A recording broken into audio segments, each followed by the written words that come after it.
आंबर season आसिले घरे आम आंबर बहुत प्रकार आचार बनईकि वर्ष वर्ष पर्यंत साइती रखी था। किंतु गोटे थर ये पुर दिया मसला आंब आचार बनातु एते स्वादिष्ट लगे आपण को बारंबार बनइबे। ता सहित गोटे थर बनइले 2 ରୁ 3 वर्ष पर्यंत साइती रखिबे, जमा भी खराब हेबनी। नमस्कार, प्रतिदिन रोषई को आपण मानकु अनेक अनेक स्वागत। आपण मानकु अनुरोध रहिला जदि चैनल रे नुवा अछंती प्लीज चैनल को सब्सक्राइब करनेबे। ता सहित वीडियो जदि पसंद आसीबो वीडियो को लाइक करबा सहित सांग और फैमिली मानक सहित शेयर करिवे। प्रथमे मटी गोटे केजी आंब नेइची, आंब को भल से धोई नबा। धोई नै साला परे गोटे सुखिला कनारे पोछि नबा। पोछि नै साला परे मता आगो पटु एमते काटि नेबी। नासी पट रखिबेनी नहले आंब हमर खराब होई जाय थाए बा आचार खराब होई थाए। तापर मटी प्रथमे 2 फाळ करि नउची। जदि टाकुआ थिबो आपण कोन करिवे ना केयरफुली काटिबे। 2 फाळ करि नै साला परे देखि पारुथिबे मटी गोटे आंब को 4 फाळ करिची, जेमति हमर अधिका पुर रहिबो आ टेस्ट मध्ये भल आसीबो। आ कोइल को काढी नबा। एई प्रोसेस रे मु सब आंब को प्रथमे काटि नेची। काटि नै साला परे आचार बहुत दिन साइती रहिया पई एठी हमें लूण यूज करिबा। मु 2 ରୁ 3 चामच लूण देई दोची। ता सहित 1.5 चामच मु एठी हळदी गुंड देइची। लूण हळदी गुंड देई साला परे प्रथमे आपण कोन करिवे ना लूण और हळदी गुंड को आंब सहित भल से मिसेई नेबे। एठी मिसेई साला परे कवर करिवे। कवर करिकी पाखा पाखी 8 ରୁ 10 घंटा एपरि छाड़ी पारिबे, नहले गोटे राति पाई मध्य छाड़ी पारिबे। आ देखिबे ता भितर आंब टिके नरम हेइ जिवो आ लूण मध्य आंब सहित भल से मिसि जिवो। मटी गोटे राति पाई छाड़ी देइतिली, माने दिने रे बनैतिली। तापर गोटे दिन पर माकु काढ़ी के आपण मानक सहित शेयर करूची। देखि पारुथिबे आंबरु भल से पानी बाहरीची।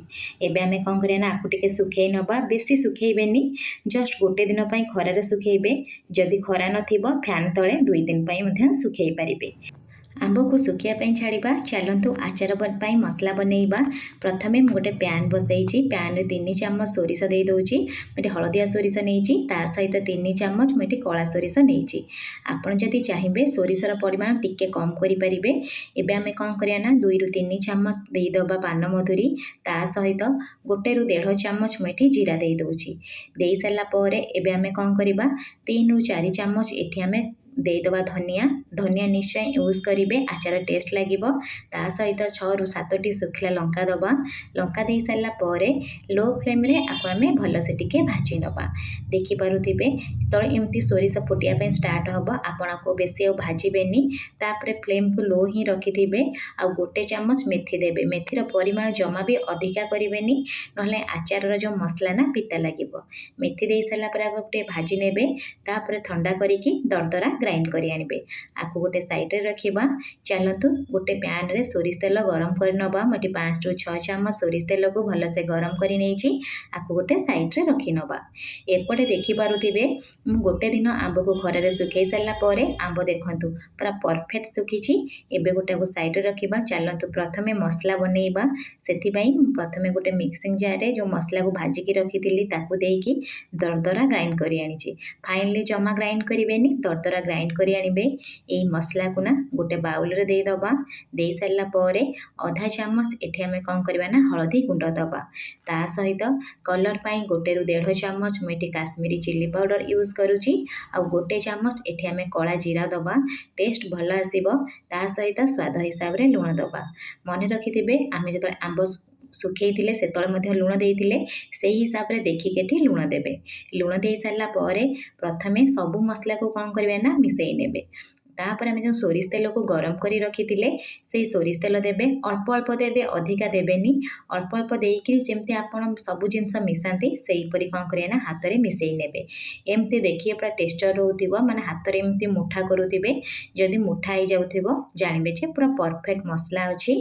एबे कोन करबे ना एई मसला को जो सुखे के रखिथिबा आंब रे एमति पूरा टाइप रो दबा।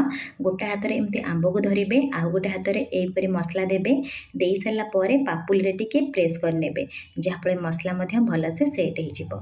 एई प्रोसेस रे प्रथमे आपण कोन करिया ना सब को बनै नेबे। बनै नै साला परे आपण कोन करिवे ना एई आंब को मध्य आहुरी गोटे दिन पई खरा रे देबे। मसला भल से पूरा सेट हो जिवो। गोटे दिन परे म आपण को सहित शेयर करूची। देखि पारुथिबे आंब भलसे सुखी जाइए ता सहित मसला भलसे सेट हो जाइए। एबे कौन करबा ना आपको आम स्टोर करवा से प्रथमे कौन करना सोरिष तेल को गरम कर नेबे। सोरिष तेल जो गरम हो टिके ठंडा करिकी गोटे बाउल रे एमती रखिने। तापर सब आंब को कौन करना ये सोरिष तेल रे डिप करेंगे। डिप कर सारा पर आपड़ चाहिए एकाधर के गोटे बटल रे दे पारे। मु किंतु आपन को थाली रे रखिकी देखई दोची। यही प्रोसेस रे मु कौन करी ना सब आंब को एमती सोरिष तेल रे डिप करिकी गोटे साइड रे गोटे जगार रखिदेवी। यही प्रोसेस जदि आपन करेंगे ताले आपण आंब आचार जमा भी खराब हेनी।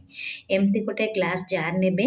ग्लास जार रे सबको आंब को देकी बड़का रही सोरिष तेल को ऊपर देदेवे। आपण गोटे थर यही प्रोसेस रे आंब आचार बनातु। मो सहित निश्चय शेयर करंतु। आपको जदि वीडियोटी पसंद आसी प्लीज गोटे लाइक करेंगे। पुणी देखा नेक्स्ट वीडियो रे। धन्यवाद।